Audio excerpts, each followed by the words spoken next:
Praise the lord. ఈరోజు ఈ విధంగా మిమ్మల్ని కలుసుకోవడం చాలా ఆనందంగా ఉంది. డైలీ బ్రెడ్ అనే ఈ శీర్షికను వీక్షిస్తున్న ప్రతి ఒక్కరికి యేసుక్రీస్తు ప్రభువారి పేరిట శుభాలు తెలియపరుస్తున్నాను. దేవుని యొక్క మాటలను మనం వినుట ద్వారా అనేకమైన మేలులను, ఆత్మీయ జీవితంలో ఉన్నతమైన స్థితిని మనం పొందుకోగలుగుతాం. ఈ రోజు దేవుని యొక్క వాగ్దానాన్ని ధ్యానిద్దాం. సామెతల గ్రంథము 15వ అధ్యాయం 8వ వచనం. యథార్థవంతుల ప్రార్థన ఆయనకు ఆనందకరం. మనం చేసే ప్రార్థన ద్వారా దేవుడు సంతోషపడతాడు. అది ఎప్పుడు అంటే మనం యథార్థమైన జీవితాన్ని జీవిస్తూ యథార్థమైన ప్రార్థనను ఆయనకి చేసినప్పుడు ఆయన మన యొక్క జీవిత విధానాన్ని, మనం జీవించే విధానాన్ని, మన ఆత్మీయతను చూసి ఆనందిస్తాడు. ఇతడు నా కుమారుడు, కుమార్తె అని దేవుడు చెప్పుకునే విధముగా మనం జీవించాలి. ఎందుకంటే యథార్థవంతుడే దేవునికి ఇష్టడు.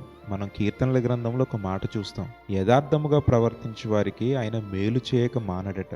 మనము యథార్థముగా ప్రవర్తించగలిగే వారమైతే ఆయన మన జీవితంలో అనేకమైన మేలులను చేస్తాడు. అసలు యథార్థమైన జీవితం ఏంటి అని మనం ఆలోచన చేస్తే, దేవునికి ఇష్టునిగా దేవుని యొక్క మాటలను అనుసరిస్తూ చెడుతనాన్ని మనం విసర్జించాలి. చెడుతనమును మన దరికి చేరకుండా మనం చూసుకోవాలి. చెడు నడవడికను మనం మొత్తానికి మన జీవితంలో జరగకుండా, చెడు తలంపులను, చెడు ఆలోచనలను, పాపములను మనం ఎప్పుడైతే విసర్జించి దేవుని యొక్క మాటలను బట్టి మనం జీవిస్తామో, ఆయన మాటలను బట్టి మనం నడుచుకుంటామో, ఆయన వాక్యానుసారంగా మనం జీవిస్తామో, అప్పుడే మనం దేవునికి ఇష్టనిగా ఉండగలుగుతాం. అలా కాకుండా నీవు లోక సంబంధంగా ఒకలా బ్రతికి దేవుని సన్నిధిలో మరొకలా బ్రతికే జీవితాన్ని నువ్వు కలిగి ఉంటే దేవుడు ఎన్నటికీ కూడా నిన్ను క్షమించడు. ద్వంద్వ స్వభావము మనం ఎప్పుడు కూడా కలిగి ఉండకూడదు.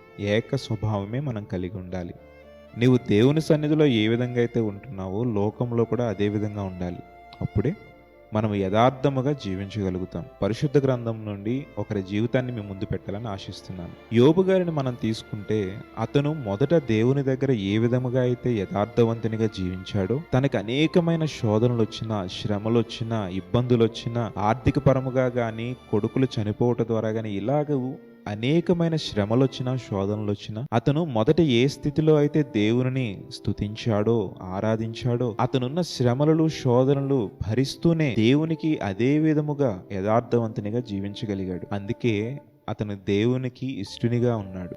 ఎన్ని కష్టాలు వచ్చినా తన జీవిత విధానంలో మార్పు రాలేదు. మొదట ఏ విధముగా దేవుణ్ణి స్తుతించాడో, ఆరాధించాడో, తనకి ఏమీ లేని స్థితిలో కూడా దేవుని అదే విధముగా ఆరాధించాడు, స్తుతించాడు. ఈ రోజు దేవుడు మన జీవితాలను కూడా అదే విధముగా ఉండాలని ఆశిస్తున్నాడు. యథార్థముగా ప్రవర్తించాలని, నీకున్న స్థితిలో ఒకలాగా, నీకు లేని స్థితిలో ఉన్నప్పుడు ఒకలాగా ఉండకుండా మనం మనలో ఉన్న చెడుతనాన్ని అంతా విసర్జించి దేవునికి ఇష్టనిగా జీవించగలిగితే, యథార్థవంతునిగా జీవించగలిగితే మన జీవితంలో గొప్ప ఆశీర్వాదాన్ని మనం పొందుకుంటాం. ఎందుకంటే యథార్థవంతుల యొక్క ప్రార్థన ఆయనకి ఆనందకరమట, ఆయనకి సంతోషమట. కాబట్టి నీ ప్రార్థనకు జవాబుని నీవు పొందుకోవాలి అంటే నీవు ముందు యథార్థవంతునిగా జీవించగలగాలి. మరి ఈ రోజు నుండైనా నీ జీవితంలో ఒక నిర్ణయం ఈరోజే తీసుకుని యథార్థవంతునిగా దేవునికి ఇష్టనిగా జీవిస్తానని నువ్వు దేవుని సన్నిధిలో నిర్ణయం తీసుకోగలిగితే ఈరోజే దేవుడు తన చేతులతో నిన్ను హత్తుకుంటాడు, నిన్ను ఆశీర్వదిస్తాడు. Praise the lord.